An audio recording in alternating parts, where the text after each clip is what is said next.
राजू जी, राम राम जी, भाई राम राम। हमारे बीच में पानीपत की क्रांतिकारी धरती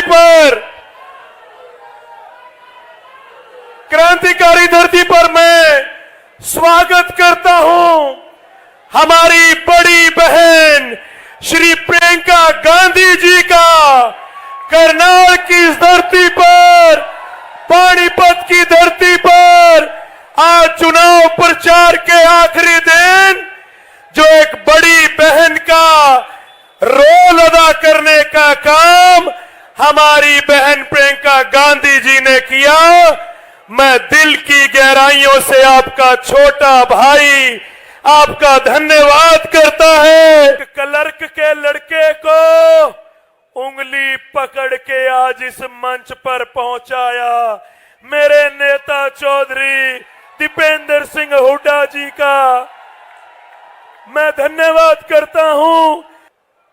दीदी, मैं बताना चाहूंगा, ये करनाल लोकसभा की सीट पर एक साधारण से कार्यकर्ता को मेरे घर में तो आज तक किसी ने पार्षदी का भी चुनाव नहीं लड़ा। मेरे घर पर आज तक किसी ने सरपंची का चुनाव नहीं लड़ा। ये कांग्रेस पार्टी की सोच है, ये हमारे नेताओं की सोच है कि एक आम घर के 31 साल के नौजवान को करनाल लोकसभा से दो बार के मुख्यमंत्री रहे मनोहर लाल खट्टर जी के सामने चुनाव में उतारा है। जब प्रत्याशी का ऐलान हुआ तो खट्टर साहब, दीदी खट्टर साहब कह रहे थे कि मैं तो सिर्फ कागज भर के आऊंगा, लोग मेरा चुनाव लड़ेंगे। लेकिन मैं बताना चाहूंगा, हमारे सम्मानित बुजुर्ग बैठे हैं, मातृशक्ति बैठी है, नौजवान साथी बैठे हैं। जो खट्टर साहब कह रहे थे कि मैं तो सिर्फ पर्चा भर के चला जाऊंगा, अभी 4 दिन पहले इनकी पार्टी के राष्ट्रीय अध्यक्ष जेपी नड्डा जी आए हुए थे। 2 दिन पहले इनके गृह मंत्री अमित शाह जी आए हुए थे और कल देश के रक्षा मंत्री राजनाथ सिंह आए हुए थे। मैं कह रहा था, मैं कह खट्टर साहब, अगर कमी रह रही हो तो अमेरिका से डोनाल्ड ट्रंप को और बुला लो। अगर 31 साल के नौजवान के सामने बीजेपी की हालत ये है कि बीजेपी को आज अपने दिल्ली के नेताओं को करनाल में बुलाना पड़ गया। और मैं कह रहा था, ये बीजेपी वाले कह रहे थे, मीडिया वाले कह रहे थे कि बीजेपी के पास तो सत्ता बल है, उनके पास तो धन बल है, उनके पास तो प्रशासन की ताकत है। और मैं कहा, मेरे पास मेरी बड़ी बहन प्रियंका गांधी जी का बांधा हुआ धागा है। मेरे पास मेरे नेता चौधरी भूपेंद्र सिंह हुड्डा जी का सर पर आशीर्वाद है और मेरे पास हमारे अध्यक्ष चौधरी उदयभान जी का साथ है और मेरे पास मेरे बड़े भाई का चौधरी दीपेंद्र सिंह हुड्डा जी का सर पर साया है। और दीदी, मैं कह रहा था, मैं का इतना सामान इकट्ठे हुए पीछे तो मैं एक नहीं, मैं 10-10 खट्टर साहब ने भी घेर लूंगा। राम राम जी, ठीक हो? सबसे पहले आज आपके बीच में मैं पहुंचा, मैं देखने आया था। जब चुनाव शुरू हुआ, जब मैं आपके बीच में शुरू में आया था, तब कह रहे थे कि करनाल में पता नहीं क्या होगा। फिर कहने लगे कि करनाल में मुकाबला बनता जा रहा है। फिर कहने लगे कि करनाल में जीत सकते हैं। और आज रोहतक में सुबह बात यह आई कि दीपेंद्र जी थोड़ी मेहनत बढ़ाओ, कहीं करनाल में रोहतक से ज्यादा ना जीत जाएं। मैं आपको देखने के लिए आया था यहां पर। प्रियंका जी का धन्यवाद मैं करना चाहता हूं। जब किसान आंदोलन हुआ देश में, तो पूरे किसान आंदोलन में अगर किसान के साथ कोई खड़ा हुआ, लखीमपुर खेड़ी, आज हम वो दिन याद कर रहे हैं। अगर किसान के साथ कोई खड़ा हुआ और जेल में जाकर 3 दिन बिताने का काम किया, तो प्रियंका गांधी जी पहुंची लखीमपुर खेड़ी और वहां पर 3 दिन तक जेल में रही किसान के साथ आपने। और मुझे तो वो भी आपका रूप याद है, मुझे तो वो भी आपका रूप याद है जब मैं आपके साथ गया लखीमपुर खेड़ी में और उत्तर प्रदेश की पुलिस ने मुझ पे हाथ उठाने की कोशिश करी, तो एक बड़ी बहन के रूप में और एक शेरनी के रूप में मेरी रक्षा करने के लिए आपने जो कदम बढ़ाया, आज मुझे वो दिन याद आ रहा है। मगर इस सरकार का क्या करें, जिन्होंने ना जय जवान छोड़ा, ना जय किसान छोड़ा, ना जय पहलवान छोड़ा और ना जय संविधान छोड़ा। ये कह रहे हैं कि संविधान को बदलेंगे और हम इनको कह रहे हैं संविधान पे तो हम आंच नहीं आने देंगे। ये देश की जनता है, ये सरकार ही बदलने का काम करेगी, हम ये इनको कह रहे हैं। प्रियंका जी यहाँ आई है, मैं समझता हूँ ये किला फतेह करके इंडिया अलायंस की सरकार केंद्र में बनेगी। मैं इनका तहे दिल से स्वागत करता हूँ। बाकी बातें यही बता देंगी क्या क्या करेंगे। इन्हीं शब्दों के साथ बहुत बहुत धन्यवाद। नमस्कार। श्री भूपेंद्र हुड्डा जी, श्री उदयभान जी, श्री दीपेंद्र हुड्डा जी, श्री दिव्यांशु बुद्धिराजा जी, सरदार त्रिलोचन सिंह जी, श्री अशोक अरोड़ा जी, श्री बलबीर सिंह वाल्मीकि जी, श्री शमशेर सिंह गोगी जी, श्री धर्मपाल गोंडर जी, श्री वीरेंद्र शाह जी, श्री सचिन कुंडू जी, श्री वीरेंद्र राठौर जी, कंवर सिंह चोकर जी, मंच पर विराजमान सभी नेतागण, सभी कांग्रेस के पदाधिकारीगण, मेरे कांग्रेस के कार्यकर्ता साथियों, भाइयों और बहनों, आप सबका इस सभा में बहुत बहुत स्वागत। खास तौर से मेरे पंजाबी भाई बहनों का भी बहुत बहुत स्वागत। मैं तो आधी पंजाबनी हूं, इसीलिए लड़ती हूं। इसीलिए आपने कहा कि ईडी के समय में लड़ी, क्योंकि मुझ में वो पंजाब का भी वो जज्बा है और आप सबका भी जज्बा है। देखिए, ये देश किसानों का देश है। इस देश की आत्मा इस देश का किसान है। आजादी की लड़ाई से, बल्कि उससे पहले से, आजादी की लड़ाई से भी सैकड़ों वर्ष पहले से इस देश का किसान इस देश के लिए, आजादी के लिए लड़ा है। जो सरकार आज देश में चल रही है, 10 सालों से केंद्र में बैठी है, वो इस सीधी सी साधारण बात को समझ नहीं पाए। वो इस देश के किसान का महत्व समझ नहीं पाए, इस देश के किसान का आदर कर नहीं पाए, आपके प्रति श्रद्धा से वो देख नहीं पाए। आपने आंदोलन किया, क्यों किया? क्योंकि वो 3 ऐसे कानून लाए थे जिससे आपके की कमर टूट जाती, जिससे आपकी कमाई खत्म हो जाती, इस देश का किसान झुक जाता। इसीलिए आपने आंदोलन किया। लाखों की तादाद में आप दिल्ली तक आए।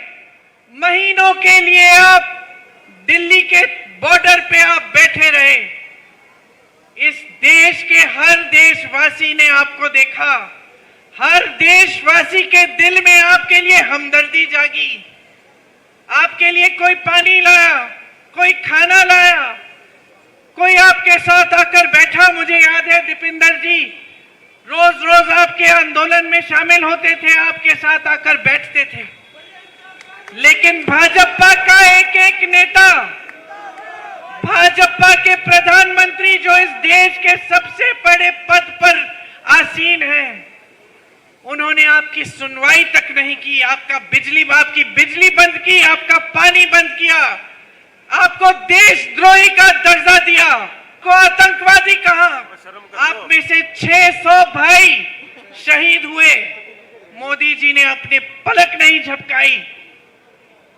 मुझे याद है, आपने जिक्र किया दीपेंद्र जी, मुझे याद है यूपी में एक मंत्री के बेटे ने 6 किसानों को अपने जीप के तले कुचल दिया। ताज्जुब की बात यह है भाई और बहनों, हमारी राजनीतिक सभ्यता हमें इंदिरा जी ने सिखाई थी कि जहां कष्ट है, जहां संकट है, सबसे पहले वहां पहुंचो। तो जब हमने सुना कि ऐसा हुआ है, हम गाड़ी में बैठे, रात का समय था, बहुत बड़ी आंधी भी थी उस दिन, बारिश आ रही थी। हमने कहा हम जाएंगे, उन किसानों के परिवारों से मिलने जाएंगे। मुझे ताज्जुब हुआ कि जिसने उनको कुचला उसके खिलाफ कोई कार्रवाई नहीं की गई, लेकिन जहां हम रह रहे थे चारों तरफ पूरे घर की पुलिस आ गई, नाकाबंदी की कि हम बाहर निकल ना पाए। हम किसी न किसी तरह से निकल गए। पूरी रात हम पुलिस से भाग भाग कर सब जगह नाकाबंदी की थी। किस लिए? हमको पकड़ने के लिए। हम तो परिवार से मिलने जा रहे थे, लेकिन उसको पकड़ने के लिए एक उंगली नहीं उठाई जिसने ऐसा किया था। हम पूरी रात के लिए पुलिस से इधर उधर भागते हुए लखीमपुर खीरी तक पहुंचे, और जब हम पहुंचे तो 4 बजे थे सुबह के, हमें गिरफ्तार कर लिया।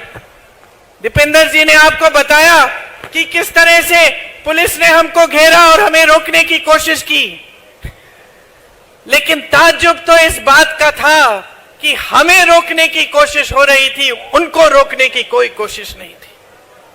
तो ये सरकार की मंशा आपको बताता है, इससे पता चलता है कि इनकी मानसिकता क्या है। जब हम पहुंचे 3-4 दिन बाद उन किसानों के परिवारों से मिलने के लिए, तो उनका दुख, उनका दर्द हमें समझ में आया। वो आंदोलन कर रहे थे, शांति से कर रहे थे, जिस तरह से आपने यहां दिल्ली में किया। उनको बेरहमी से कुचला गया। उनके परिवार के सदस्य रो रहे थे, दुखी थे, न्याय चाह रहे थे, कह रहे थे कि हमें यकीन नहीं होता, हम सिर्फ न्याय चाहते हैं दीदी, हमें न्याय नहीं मिल रहा है, कोई हमारे दर्द को समझ ही नहीं रहा है। लेकिन अगर एक बात स्पष्ट हुई है इन 10 सालों में, तो ये बात स्पष्ट हुई है कि मोदी जी इस देश के किसान, इस देश के गरीब, इस देश के मिडिल क्लास, इस देश की गरीब महिलाओं, इस देश के नौजवानों का दर्द नहीं समझते। चुनाव में उसी मंत्री को टिकट दिया है जिसके बेटे ने उन किसानों को कुचल डाला, वो आज चुनाव लड़ रहा है। ये परिस्थितियां हो गई हैं हमारे देश की। आज देश का किसान कर्ज लेता है अगर उसकी बेटी की शादी होती है। किसान कर्ज तब लेता है जब खेतों पे नुकसान हो गया, भुगतान नहीं मिल रहा, फिर से उपज उगानी है, अपने बच्चों के पेट में खाना डालना है। किसान तब कर्ज लेता है जब अपने नौजवान बच्चों को शिक्षित करना है, ट्यूशन की फीस भरनी है और पैसे नहीं है, क्योंकि कमाई नहीं है। और इन लोगों के पास, इस देश के किसान के लिए 1 रुपया नहीं है। जब हम कर्ज माफी की बात करते हैं, कहते हैं अर्थव्यवस्था में पैसे नहीं है, तो ये 16 लाख करोड़ रुपए इन्होंने बड़े खरबपतियों के कैसे माफ किए, अगर आपके लिए 1 रुपया नहीं है। उत्तर प्रदेश में, हरियाणा में जगह जगह ऐसे किसान हैं जिन्होंने 1 लाख रुपए कर्ज लिया, वापस नहीं कर पाए और आत्महत्या कर ली। 50,000 रुपए के लिए आत्महत्या कर रहे हैं देश के किसान। और मोदी जी के पास ना उनके लिए समय है, ना उनके लिए 1 पैसा उनके कर्ज को माफ करने के लिए। ये परिस्थितियां बनी हैं। आज परिस्थितियां इनकी नीतियों द्वारा ऐसी बन गई हैं कि किसान खेती के हर सामान पर जीएसटी डाल रखा है, हर सामान को महंगा कर रखा है। न्यूनतम समर्थन मूल्य, इसकी बात होती है सिर्फ, आपको कभी नहीं मिलती। आपके सामने आते हैं, बड़ी बड़ी चर्चाएं करते हैं, लेकिन आज तक आपको न्यूनतम समर्थन मूल्य नहीं मिलता। आप कर्ज उठाते हैं, कर्ज माफ नहीं होता। आपको खाद नहीं मिलती, सरकारी वितरण केंद्र तमाम बंद पड़े हैं देश भर में। आपको प्राइवेट में लंबी लंबी कतारों में खड़ा होना पड़ता है, फिर भी नहीं मिलता। तो परिस्थितियां क्या हैं? आप खेती से कमा ही नहीं पा रहे हैं। आपको अगले दिन के लिए क्या इंतजाम करना है, कैसे करना है, यही पता नहीं है। किस तरह से आप जी रहे हैं, किस तरह से आप आगे बढ़ रहे हैं, कोई आपको पूछता तक नहीं है। सरकार की सारी नीतियां बड़े बड़े खरबपतियों के लिए बन रही हैं। किसानों को पिसने दो, गरीबी के दलदल में रहने दो, बड़े बड़े खरबपतियों को आगे बढ़ना है, बस यही इनकी चिंता रहती है। और ये परिस्थितियां बना दी हैं इन्होंने आज, कि आज महंगाई की वजह से सिर्फ किसान नहीं, आम आदमी, मिडिल क्लास का, मेरी बहनें, सब परेशान हैं। आज गैस का सिलेंडर इतना महंगा हो गया है, मेरी बहनें दुकान जाती हैं 5 चीजों को खरीदने के लिए 3 चीज छोड़ आती हैं। बच्चों की फीस भरनी पड़ती है, घर में मरम्मत करनी है, पानी आ रहा है छत से, उसके लिए भी घबराहट होती है। सोचती हैं कि चलिए बाल्टी डाल देते हैं, चला लेंगे, ऐसे ही कोई बात नहीं। इतनी बड़ी बड़ी समस्याएं हैं, रोज रोज आप सामना कर रहे हैं, लेकिन सरकार में आपकी सुनवाई तक नहीं है। आज कुछ भी खरीदने जाएं, मिट्टी का तेल, चीनी, आटा, सब्जी, कुछ भी खरीदने जाएं, पेट्रोल, डीजल, सब महंगा हो गया है। कोई गुजारा ही नहीं कर पा रहा है। कैसे जी रहे हैं समझ में ही नहीं आता। आज देश में सबसे ज्यादा बेरोजगारी है, सबसे ज्यादा बेरोजगारी है। किसान का बेटा कौन है? किसान का बेटा ही जवान है, जो हमारी रक्षा करता है, जो सरहद पे जाकर इस देश के लिए कुर्बान होने की तैयारी करता है। मैंने आंखों से देखा है, मैंने आंखों से देखा है उत्तर प्रदेश के गांव-गांव में, और मैं जानती हूं कि हरियाणा के गांव-गांव में भी सुबह सुबह 3-4 बजे वर्जिश करते हुए, दौड़ लगाते हुए बच्चों को, उनकी उम्मीदों का क्या हुआ, उनकी आशाओं का क्या हुआ? आप तो 4 साल बाद अग्निवीर लाके उनको भी बेरोजगार करना चाहते हैं, जो सेना में भर्ती करने की उम्मीद रखते हैं।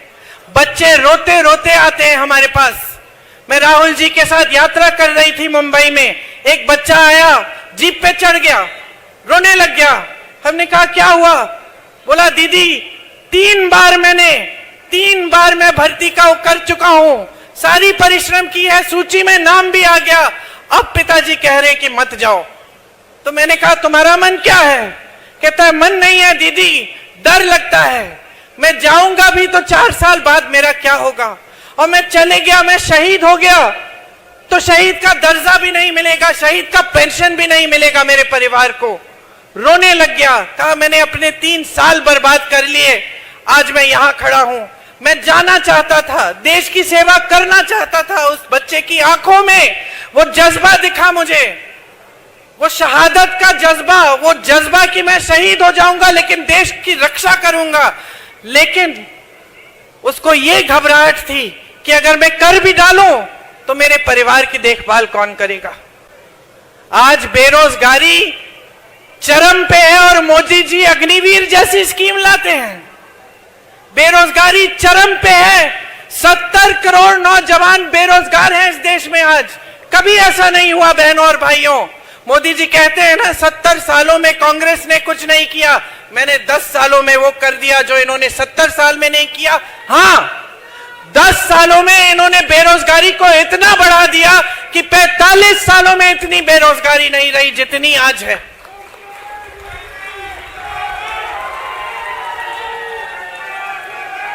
छोटे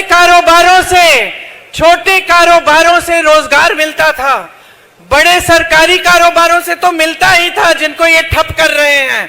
लेकिन छोटे कारोबारों से भी मिलता था। यही जो मैन्युफैक्चरिंग के यूनिट, यहाँ पानीपत का जो हैंडलूम है, जो यहाँ से भी एक्सपोर्ट होता था, यहाँ का छोटा छोटा कारीगर जो अपना मैन्युफैक्चरिंग यूनिट बनाता है, जो यहाँ से कालीन तौलियों का काम करता है, इनका क्या हुआ? आप नोटबंदी लाए, आपने देश को कह दिया कतार में खड़े हो जाओ, देशभक्त हो तुम, ठीक है, सब खड़े हो गए। जिन्होंने बचाया था थोड़ा बहुत, और सबसे ज्यादा नुकसान किसका हुआ? छोटे कारोबारों का हुआ।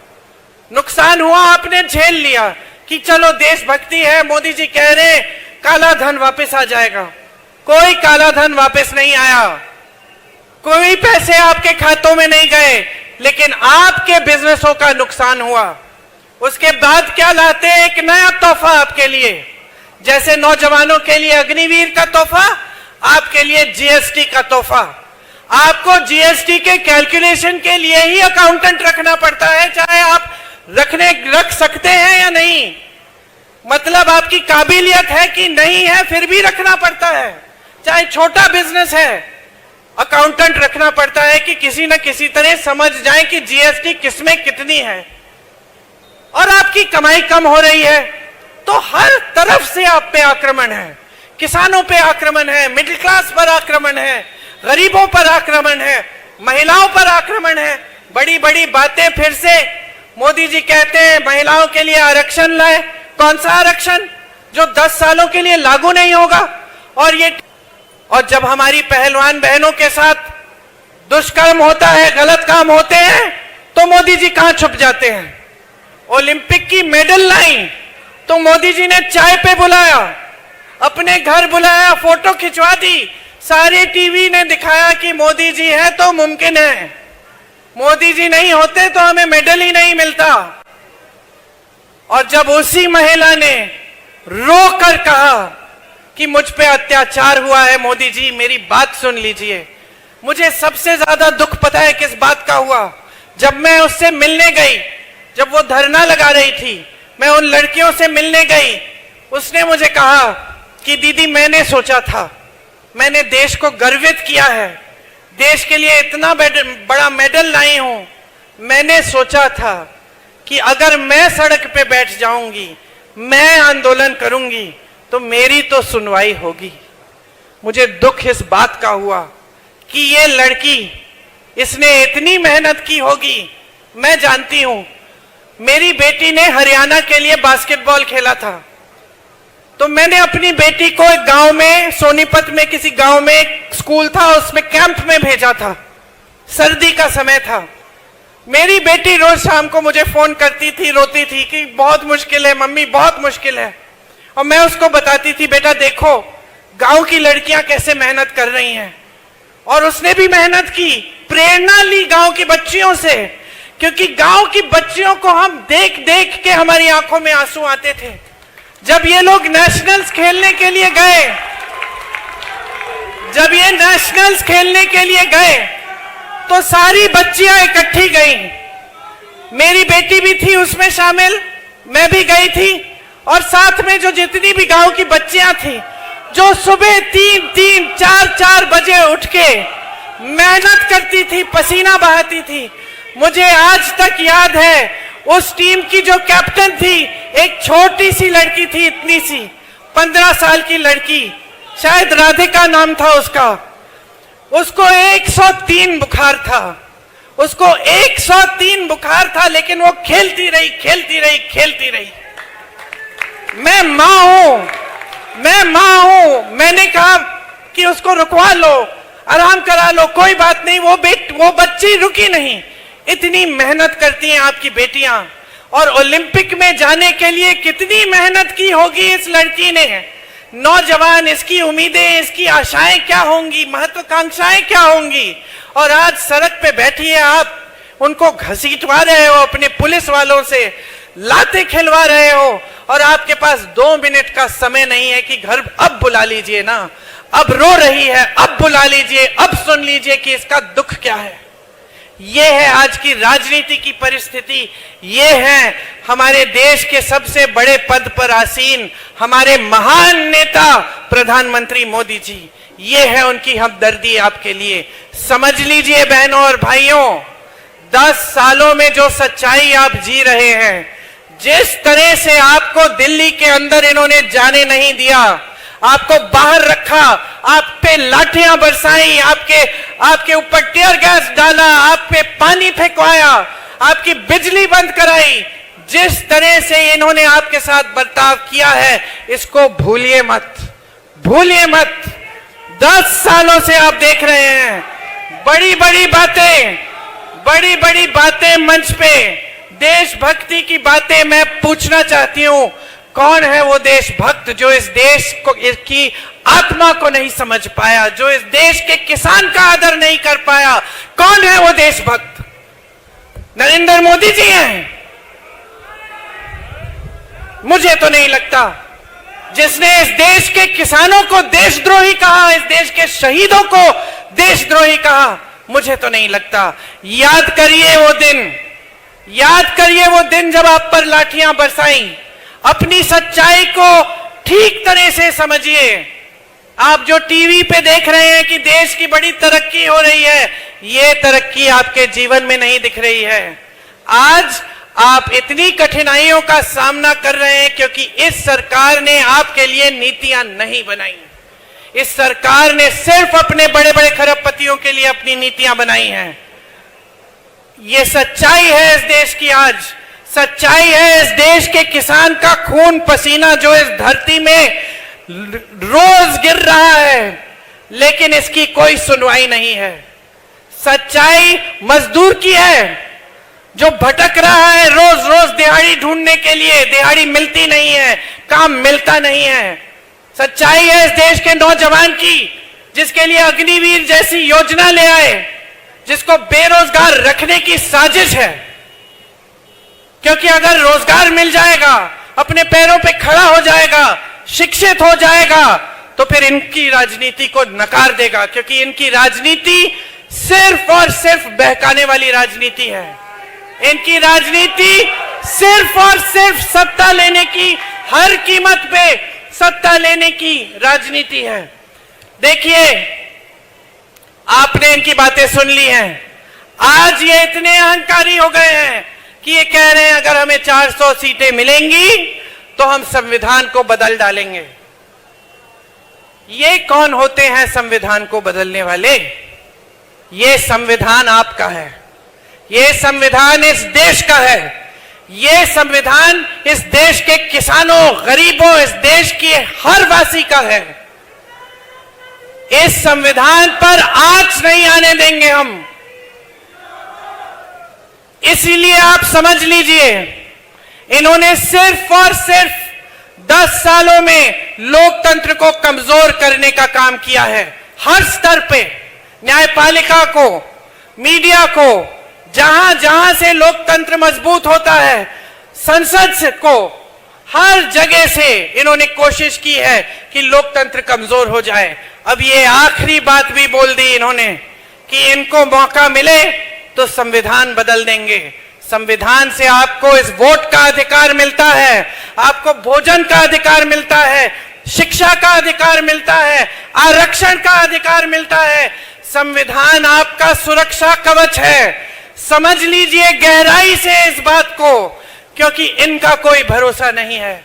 जो किसानों पर इस तरह से वार कर सकता है, जो वार इन्होंने 10 सालों से किया है, वो कुछ भी कर सकता है। इन पे भरोसा नहीं कर सकते। आप इस बात को गहराई से समझ लीजिए। इनकी पूरी राजनीति 36 कौमों की एकता को तोड़ने की राजनीति है, और कांग्रेस की पूरी राजनीति कन्याकुमारी से लेकर कश्मीर तक और मणिपुर से लेकर मुंबई तक, जहां जहां मेरे भाई राहुल गांधी पैदल चल के हजारों किलोमीटर चले हैं, कांग्रेस की राजनीति यही है, देश की एकता बनाए रखना, भारत जोड़ो यात्रा की। क्योंकि हमारी ये राजनीति, हमारी ये विचारधारा है कि ये देश एक रहे तभी मजबूत होगा। यही हमारी राजनीति है। हमारे कण कण में ये बात है कि इस देश की आत्मा इस देश का किसान है। इस देश के किसान के बिना ये देश कुछ नहीं है। हम एक न्याय पत्र अपनी पार्टी की तरफ से हमने घोषित किया। इस न्याय पत्र में हमने कुछ गारंटी लिखी है आपके लिए। मैं आपको ये गारंटी सुनाना चाहती हूं। सबसे पहले किसान भाइयों के लिए हम कानून बनाएंगे। आपका कानूनी अधिकार बन जाएगा कि आपको न्यूनतम समर्थन मूल्य यानी एमएसपी मिलना ही मिलना है। ये आपका कानूनी अधिकार बनेगा, कोई इस अधिकार को आपसे छीन नहीं पाएगा। इसके अलावा खेती के हर सामान पर आज जीएसटी है, हम जीएसटी हटा देंगे, हर सामान को सस्ता कर देंगे। आपके कर्ज माफी के लिए एक स्थायी आयोग बनेगा, कर्ज माफी के लिए एक स्थायी आयोग बनेगा, जिससे जब जब आप संकट में हैं आप जाकर सुविधा ले सकेंगे। आज आपको खेती का भुगतान नहीं मिलता, नुकसान होता है, भुगतान नहीं मिलता। हम कह रहे हैं, ये गारंटी करेंगे कि 30 दिनों के अंदर अंदर पूरा भुगतान होगा। मेरी बहनों के लिए हर गरीब परिवार की जो सबसे बड़ी महिला है, उसके खाते में हर महीने 8,500 रुपए हम डलवाएंगे, सरकार डालेगी। ये काम 2,000 रुपए डालने का काम कर्नाटका और तेलंगाना में कांग्रेस की सरकारें आज के दिन कर रही हैं। किसानों के कर्ज माफ हमने करके दिखाए हैं। छत्तीसगढ़ में किया, राजस्थान में किया, मध्य प्रदेश में किया जब हमारी सरकारें थी। तो मैं जो जो कह रही हूं आपसे, हमने करके दिखाया है, इसका प्रमाण है। महिलाओं के लिए आशा बहू, आंगनवाड़ी और मिड डे मील वाली महिलाओं का मानदेय बढ़ाया जाएगा। केंद्र से दुगनी राशि भेजी जाएगी। केंद्र सरकार में जितने भी पद हैं उनमें से आधे महिलाओं को दिए जाएंगे। नौजवानों के लिए जो स्नातक पास हैं उनके लिए पहली नौकरी पक्की, 1 लाख रुपए सालाना वो कमाएंगे। पेपर लीक के खिलाफ सख्त से सख्त कानून लाएंगे। मोदी जी के कार्यकाल में 30 लाख सरकारी पद खाली है, हम उन 30 लाख सरकारी पदों को भरेंगे। अग्निवीर को रद्द करेंगे। आपका अपमान है ये स्कीम, हम इस स्कीम को रद्द कर देंगे जैसे ही हमारी सरकार बनेगी। जो मजदूर हैं, जिनका आज शोषण होता है, ठेकेदार कुछ भी दे देता है, रोजगार नहीं है, जो भी दिहाड़ी मिलती है काम कर लेते हैं, हम उनके लिए कानून लाएंगे कि 400 से कम की दिहाड़ी नहीं दे पाएगा कोई। और इसके साथ साथ जिस तरह हम गांव में मनरेगा लाए और मोदी जी ने उसको कमजोर किया, हम मनरेगा को फिर से मजबूत बनाएंगे और शहरी मनरेगा लाएंगे, ताकि पानीपत जैसे शहरों में भी 100 दिन का रोजगार की गारंटी आपको मिलेगी। अब मैं आखिरी बात आपसे ये कहना चाहती हूं कि यहां से आपको लगता है कि खट्टर जी चुनाव लड़ रहे हैं, नहीं, ये चुनाव खट्टर जी के खिलाफ नहीं, ये चुनाव मोदी जी और मोदी जी की किसान विरोधी सरकार के खिलाफ है। आपका वोट आज मोदी जी को हराने के लिए जा रहा है। ध्यान से अपना वोट दीजिए, पूरे विवेक से अपना वोट दीजिए। जिन्होंने आपको दिल्ली के अंदर जाने से रोका, उनको दिल्ली से निकाल दीजिए। ये देश आपका है, ये देश आपका है। आप किसान हो इस देश के, इस देश की आत्मा हो, इस देश का जवान आपका बेटा है। मैं आपकी जो भावना है उसको समझती हूं, क्योंकि जब आपके बेटे देश के लिए शहीद होते हैं तो आप पीछे नहीं हटते, आप दूसरे बेटे को भी बोलते हैं जाओ, तुम भी जाओ सरहद पे रक्षा करो देश की। ये आपकी भावना है, ये आपके जज्बात हैं। मैं इस भावना को इसलिए समझती हूं क्योंकि मैं भी एक शहीद की बेटी हूं और एक शहीद की पोती हूं। और अगर मेरे 100 बेटे होते, मैं भी उनको वही कहती जो आप अपने बेटों को कहते हो। तो ये देश आपका है, इस देश की हिफाजत की जिम्मेदारी आपकी है जितनी हमारी है। हम लड़ाई लड़ेंगे आपकी, हम आपके खिलाफ जो अन्याय किया गया है उसको दुरुस्त करेंगे, हमेशा आपके साथ कंधे से कंधा लगाकर लड़ेंगे। लेकिन अब आपके जागने का समय आ गया है। आप भी जागिए, आप भी लड़िए इस देश के लोकतंत्र के लिए, इस देश के संविधान के लिए। सीना तानिए और हिम्मत से जाकर अपना वोट डालिए। इस सरकार को आखिरी बार यहां से इस सरकार को आप खदेड़ दीजिए। आपको बहुत बहुत धन्यवाद, आपने मेरी बातें बहुत ध्यान से सुनी। जय हिंद।